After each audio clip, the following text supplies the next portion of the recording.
Hello दोस्तों, मेरे channel the true form of fear पर आप सभी का स्वागत है। मेरे इस चैनल पर आपको मिलेगी कई खौफनाक और सच्ची कहानियां। यदि आपके पास भी कोई सच्ची कहानी है तो मुझे मेरे टेलीग्राम या जीमेल पर भेज सकते हैं। मैं आपकी कहानियों को दूसरों तक पहुंचाने की कोशिश करूंगा। और यदि आप मेरे इस चैनल पर पहली बार आए हैं तो मेरे इस चैनल को सब्सक्राइब कर लें और नोटिफिकेशन बेल को भी ऑन कर लें ताकि आप तक मेरी आवाज जल्द से जल्द पहुंच पाए। तो शुरू करते हैं कहानियों के सिलसिले को। मेरा नाम आकाश है। यह कहानी मेरे एक करीबी दोस्त ने मुझे सुनाई थी।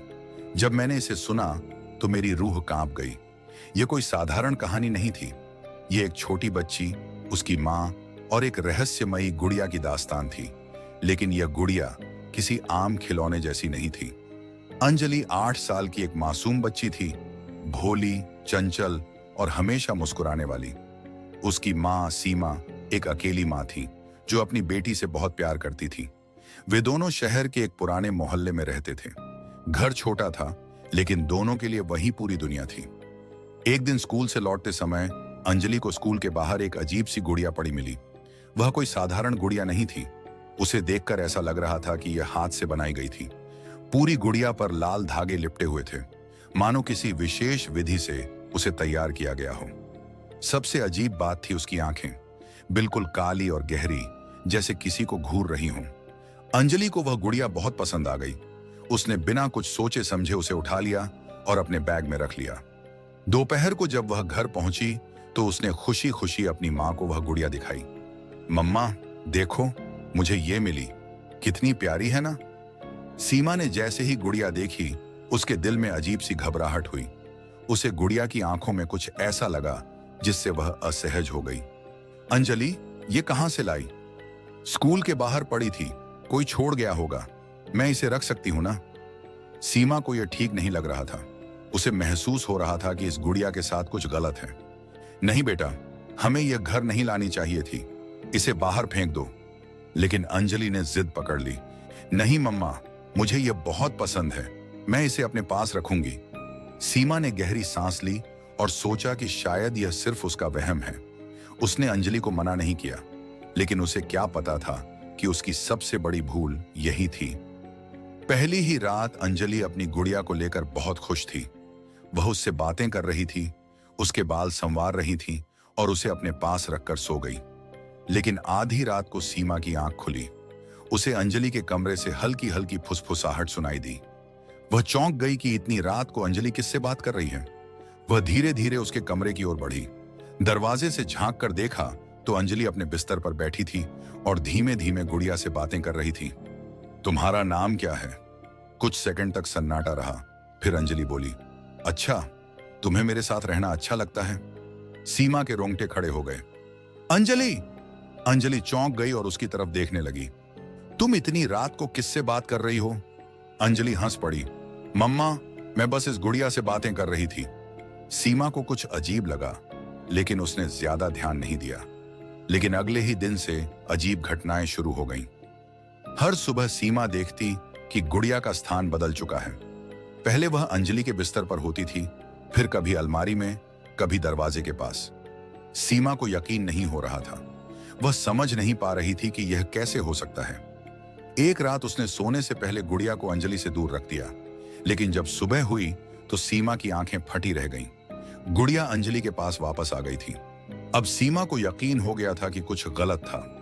उसी रात उसने हिम्मत करके गुड़िया को अलमारी में बंद कर दिया। लेकिन अगली सुबह जब वह उठी तो उसकी आत्मा कांप गई। गुड़िया फिर से अंजलि के पास थी, लेकिन इस बार उसके पास एक छोटा सा कागज भी रखा था। उस पर लाल स्याही से लिखा था, तूने टोटका तोड़ा है, अब खेल शुरू होगा। सीमा को अब बहुत डर लगने लगा था। उसने गुड़िया को तुरंत उठाया और उसे घर के बाहर कूड़े में फेंक दिया। लेकिन असली खौफनाक रात तो अभी आनी बाकी थी।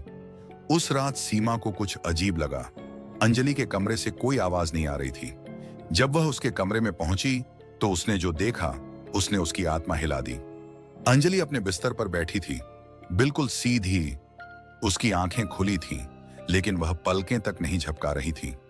उसकी नजरें दीवार पर जमी हुई थीं और उसके चेहरे पर एक अजीब सी मुस्कान थी। अंजलि! सीमा चिल्लाई, लेकिन कोई जवाब नहीं मिला।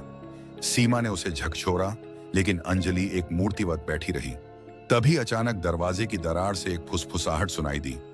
अब खेल शुरू हो चुका है। सीमा ने धीरे से दरवाजे की ओर देखा। गुड़िया वहीं पड़ी थी, लेकिन इस बार उसका लाल धागा खुल चुका था। सीमा का दिल जोरों से धड़क रहा था।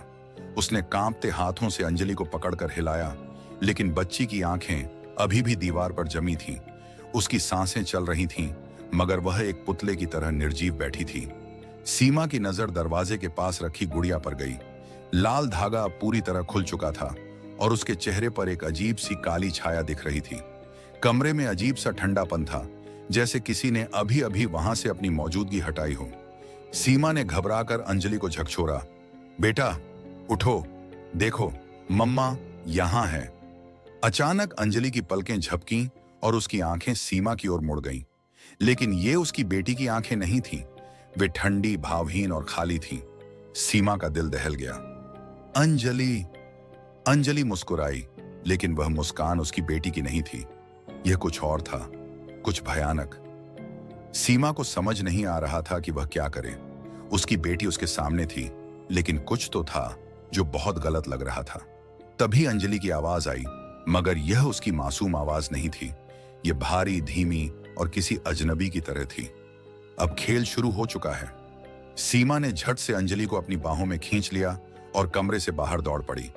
लेकिन जैसे ही वह बाहर निकली, घर की सारी लाइटें झपकने लगीं। हवा अचानक ठंडी हो गई और ऐसा लगा जैसे घर की दीवारें खुद कांप रही हों। गुड़िया अभी भी कमरे में थी, लेकिन उसकी आंखों से अब हल्की हल्की लाल रोशनी निकल रही थी। सीमा घबरा गई। उसे कुछ करना था, लेकिन क्या? सीमा ने पड़ोस में रहने वाले एक बुजुर्ग पंडित जी को बुलाया। उन्होंने अंजलि की हालत देखी और पूरे घर का निरीक्षण किया। यह कोई साधारण गुड़िया नहीं है, पंडित जी बोले। यह किसी आत्मा का माध्यम है। इसे देखते ही मुझे एहसास हो गया कि इसमें किसी की प्रेत छाया है। सीमा ने रोते हुए पूछा, तो अब क्या किया जाए? मेरी बेटी को कुछ नहीं होना चाहिए।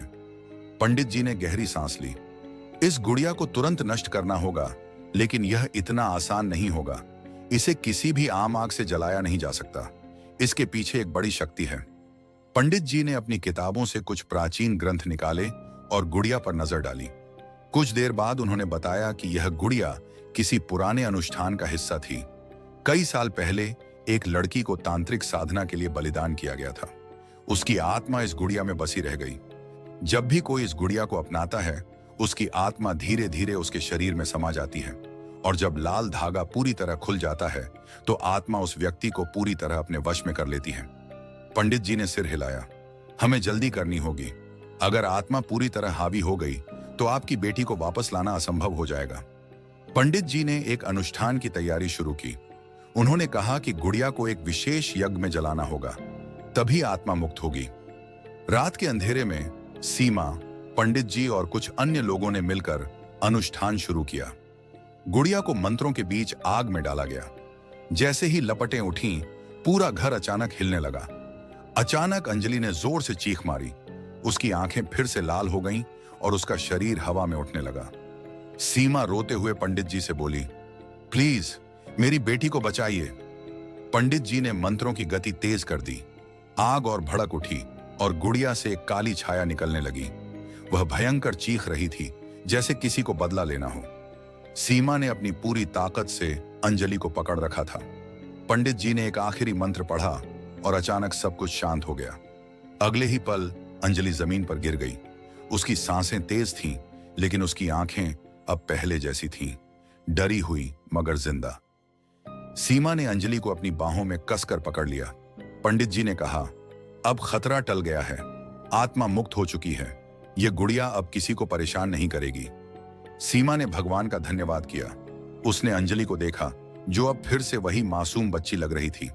लेकिन जब वे घर वापस लौटे, सीमा को अपने बिस्तर के पास कुछ पड़ा मिला। वह वही लाल धागा था। आज के लिए फिलहाल इतना ही। यदि आपने मेरे चैनल को सब्सक्राइब नहीं किया तो जल्दी से कर लें और जुड़े मेरे साथ। मिलते हैं किसी और रात को किसी और की कहानी के साथ।